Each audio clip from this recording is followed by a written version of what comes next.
Hello, and welcome to a long awaited episode of my Mounjaro journey thing, whatever I'm calling it.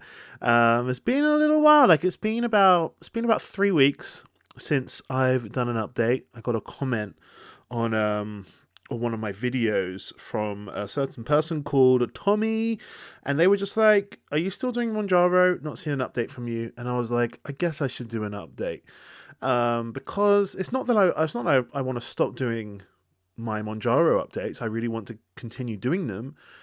It's just I've kind of plateaued a bit, if I'm honest with you. I have not been losing weight at the rate that I was at the very beginning. And I guess I only wanted to come on here and give you updates when I've really got an update to tell you. However, I should be as authentic and open and as real with you guys as possible, and it might help someone, or someone might be able to relate to this plateau. So I guess I'll talk about that, because I guess I'm not the only person who has plateaued a bit. So I have some theories as to why I've plateaued, but I'm going to get into it. I'm going to tell you what my weight is, what's happened in the past 3 weeks. So basically, in the past 3 weeks, nothing substantive has really happened. I was sick for like a week. That could have been just the normal flu, or it could have been COVID, but I was sick for like a solid week. But I wasn't like dying in bed, like sick. I was just sort of achy and sleepy and a little sniffly, basically. And, who tests for COVID anymore, right? I feel like people have just stopped testing, and I just kind of assume I either got COVID or I got some other kind of flu. They're all bad.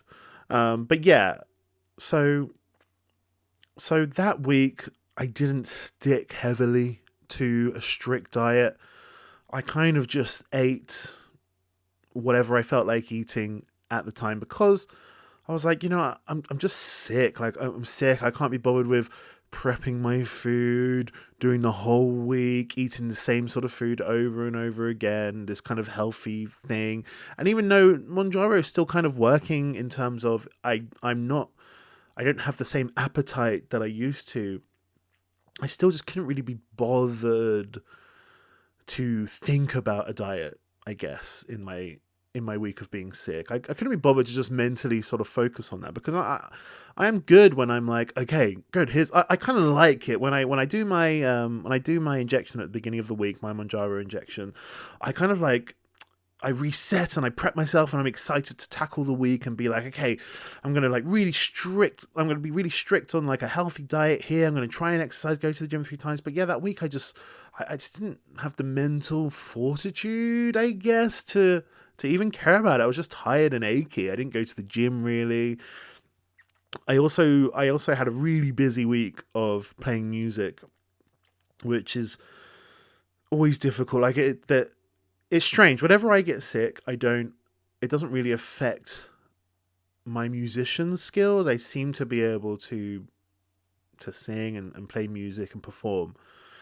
But it does affect just my energy in general. Like I feel like, oh god, this is a real slog doing a whole performance in front. And I had multiple performances this week. I was doing some Earth, Wind and Fire shows at Pizza Express, and they were both sold out. And then I had my normal show at Stereo as well, and that's always busy and fun. And I was just like, oh, this is so difficult. Like, and when I perform, I always give it like 100%. And yeah, I was just sick and I wasn't giving it 100%. So yeah, I did not stick to a diet that week at all.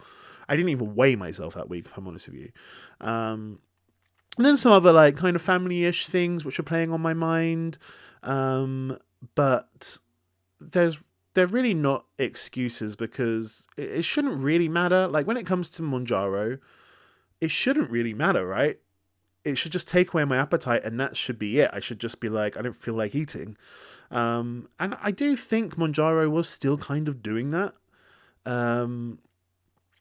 And so anyway, the next week came up, and I was kind of fine again. I started doing my meal prep. I'm going to show you the meal prep. Don't worry. Um, but also my housemate, who really helps me a lot with the meal prepping and stuff. She's been away like quite a few weekends. She went to visit my nan. Yes, my housemate. I've got that kind of housemate.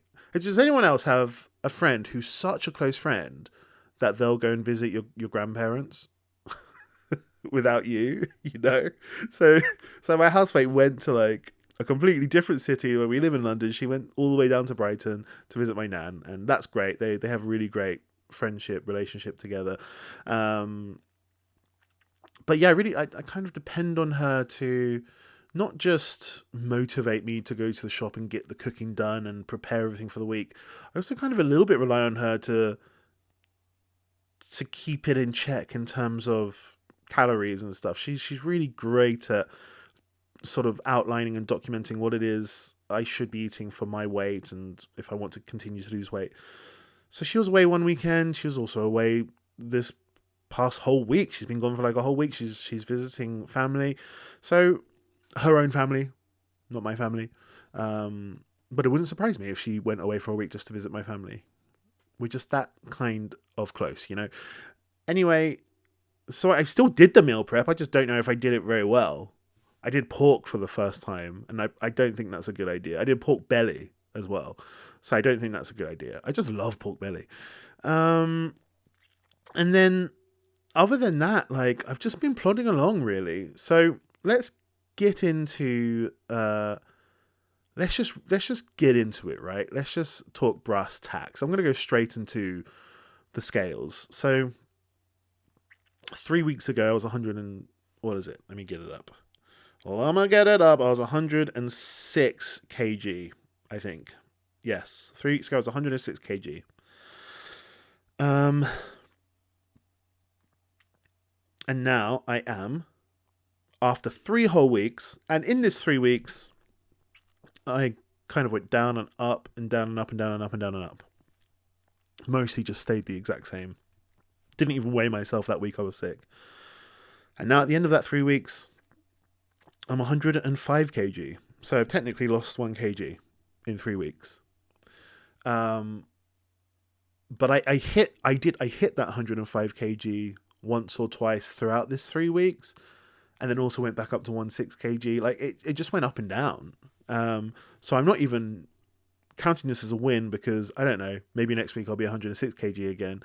You know, it's not a steady decline like it was at the beginning of Mounjaro. And here's my theory, and my theory is this: when I was stockpiling the Mounjaro because the prices in the UK were going to be going up, I was like, okay, well, let me buy like 3 injections, which is basically 12 weeks worth of Mounjaro.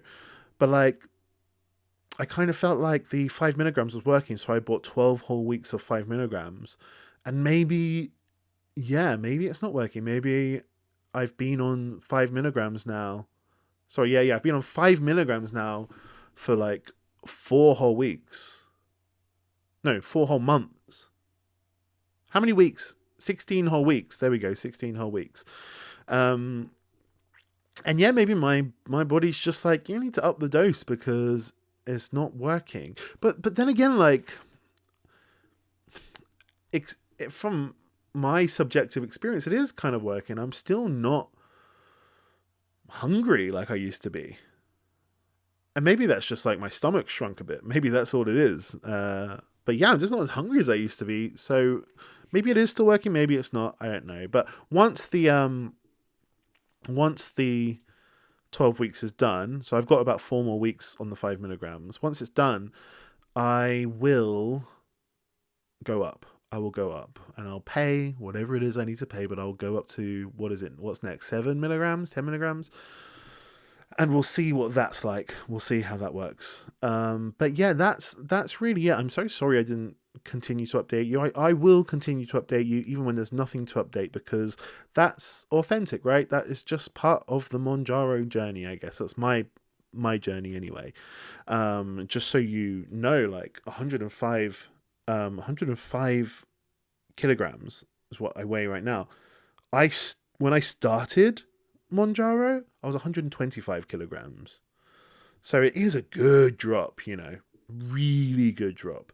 So if anyone wants to know, let me just quickly convert that to pounds and stone stuff. Yeah, we're talking like 231.5 pounds. So I'm still if I was forced to do a boxing match, I would have to be in the heavyweight classes still, which I don't want to be. That's my only goal, is like if through some bizarre twist of events I had to fight against a boxing champion, I really don't want to get punched in the face by a heavyweight champion. I don't want any AJs, anything like that. I don't want any Useks punching me in the face. Okay, I want to go down to light heavyweight, please. So whatever that is, I'll go down to that. But so I'm still in the heavyweight. I'm still deep into the heavyweights, deeply in 231.5 pounds. Stone, 16 stone, 0.8 pounds. So I'm really happy to be in the 16 stone category now. I haven't been that, I guess, for quite a few years. But I'm going to show you what I made, this pork dinner. Maybe don't copy it. It's probably not that healthy because I didn't have my trusty housemate. She was too busy visiting my nan. But let me just get the video up. So here we go. So that's the pork belly. I just cut it up. This is one of my most favorite meals, by the way. I've made this so many times in my life.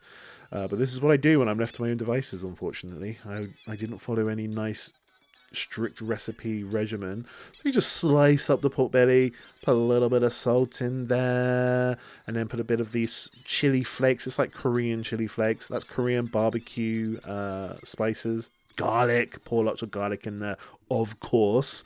You can't have a meal without garlic, can you really? Gochujang, one of the best ingredients that exists. Do not be shy of that. I put 3 big scoops of gochujang in there. That looks spicy. It's red pepper paste. Oh, that's sesame oil. It looks spicy. Honey, secret ingredient. Yeah, that gochujang looks spicy, but it's actually not that spicy. It's kind of sweet. It's a little bit chili spicy. It is red pepper paste, but yeah, that's me mixing it all in together with the garlic and the honey and everything, and I just put it in the fridge to marinate. There's the Mounjaro. And then I cut up some onions. I used to always confuse the word marinate with serenade for some reason. You start cooking it, mix in the onions as well. Turn it up nice and high till it's all just cooking nicely. You leave it there for a while. Make some rice in the meantime. And these little things are called Korean rice cakes. They're just balls of rice as well. So stuck them in there. Again, this is probably not that healthy, but there you go. There's my meals. It's just the pork belly and the rice. And it's absolutely bloody delicious. I bloody love it. I do.